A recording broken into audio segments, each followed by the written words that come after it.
अस्सलाम वालेकुम दोस्तों, मेरा नाम है मोहम्मद उज़ैर और आप देख रहे हैं मेरा यूट्यूब चैनल यूके रिएक्शंस। आज की वीडियो में हम जानेंगे एक बहुत ही अजीब सवाल जो कि डॉक्टर ज़ाकिर नाइक साहब से एक हिंदू करता है, जिसमें वो उनसे सवाल करता है कि इस्लाम और जो है ना सियासत के अंदर क्या फ़र्क है। तो आइए जानते हैं डॉक्टर ज़ाकिर नाइक की ज़बानी, जो कि वो बहुत अच्छे से उन्हें समझाते हैं। आइए जानते हैं आप और हम भी कि वो उन्हें क्या जवाब देते हैं। मेरा नाम सुकांत चंद्र है। मैं मुर्शिदाबाद जिला का बेलडंगा से आया हूँ। मेरा सवाल है इस्लाम और राजनीति में क्या फर्क है, मुझे ये जानना है। वैसे मैं जानना चाहता हूँ किधर खड़े हैं? इतना बड़ा सैलाब है इंसानों का, पूरा समुद्र है। सेकंड माइक्रोफोन किधर है? माशाल्लाह, उधर सेकंड माइक्रोफोन। जी हाँ, सेकंड माइक्रोफोन उधर है ना? हाँ, जी हाँ। भाई साहब का सवाल है कि वो जानना चाहते इस्लाम और राजनीति में फर्क क्या है। इस्लाम आता है लफ्ज़ सलाम से, जिसका मानी अमन, और कोई भी इंसान अगर अपनी ज़िंदगी अल्लाह सुब्हानहू व तआला के अहकामात के मुताबिक बसर करता है, उसे कहते हैं मुस्लिम। इस्लाम मतलब अमन हासिल करना अल्लाह सुब्हानहू व तआला के अहकामात पे अमल करने के बाद। राजनीति है जिसे कहते हैं अंग्रेजी में पॉलिटिक्स। पॉलिटिक्स से किस तरीके से राज को चलाना, राजनीति किस तरीके से राज को चलाना, किस तरीके से मुल्क को चलाना, देश को चलाना। इस्लाम एक मुकम्मल दीन है। Islam has the solution to all the problems of humanity. इस्लाम एक मुकम्मल दीन है। वो सिर्फ कुछ चीजों के बारे में जिक्र नहीं करता, बल्कि मुकम्मल दीन है जो एक इंसान को किस तरीके से जिंदगी बसर करना चाहिए इस दुनिया में, उसके बारे में जिक्र करता है। ये पॉलिटिक्स लफ्ज जो है, आज की तारीख में पॉलिटिक्स अक्सर गंदा हो चुका है। तो लोग जब पॉलिटिक्स बोलते हैं तो लोग समझते हैं ये गंदा शब्द है, लेकिन इस्लाम में अल्हम्दुलिल्लाह किस तरीके से देश पे हुकूमत करना, उसके बारे में भी जिक्र है।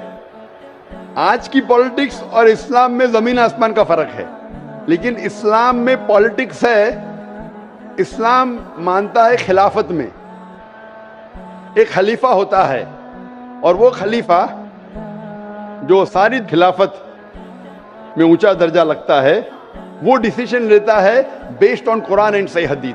तो कुरान जिस तरीके से हर मुल्क का एक कॉन्स्टिट्यूशन होता है, आखिरी कॉन्स्टिट्यूशन दुनिया का ये Quran is the world constitution. सारी दुनिया का कॉन्स्टिट्यूशन कुरान है। किस तरीके से जिंदगी को बसर करना चाहिए, क्या चीज फर्ज है, क्या चीज हराम है, क्या चीज मुबाह है, इसमें सारी डिटेल है। और इसकी तो तशरीह है या तफसीर आप बोलेंगे, वो है सही हदीस, अल्लाह के रसूल की सही हदीस, जो अल्लाह के रसूल ने कहा, जो सही हदीस है। ये दोनों को लेके अगर आप मुल्क या दुनिया को चलाएंगे तो ये इस्लाम के मुताबिक चलेंगे और हमेशा इंशाअल्लाह दुनिया में अमन रहेगा। अफसोस की बात है कि आज दुनिया में एक भी मुल्क नहीं है जो मैं कह सकता हूं कि 100% कुरान और सही हदीस पे चल रहा है। एक वक्त था मोहम्मद सल्लल्लाहु अलैहि वसल्लम के दौर में, और उनके इंतकाल के बाद पहले 4 खुलफा राशिदीन, हज़रत अबू बकर, हज़रत उमर, हज़रत उस्मान, हज़रत Ali, may Allah be pleased with them all, ये दौर सबसे सुनहरा दौर था। और सही राजनीति आप जानना चाहते तो इनको देखिए, इनके दौर को देखिए, अल्लाह के रसूल और पहले 4 खुलफा राशिदीन के दौर। इनमें आपको सबसे बेहतरीन मिसाल मिलेंगी किस तरीके से हुकूमत करना चाहिए। ये सबसे अच्छी मिसाल है। अफसोस की बात है कि हम मुसलमान कुरान और सही हदीस से दूर हो गए, इसीलिए हम पीछे हो गए। इंशाअल्लाह मुसलमान जब कुरान और सही हदीस के करीब आएंगे तो इंशाअल्लाह फिर से ऊंचाई पे आएंगे। Hope that answers the question.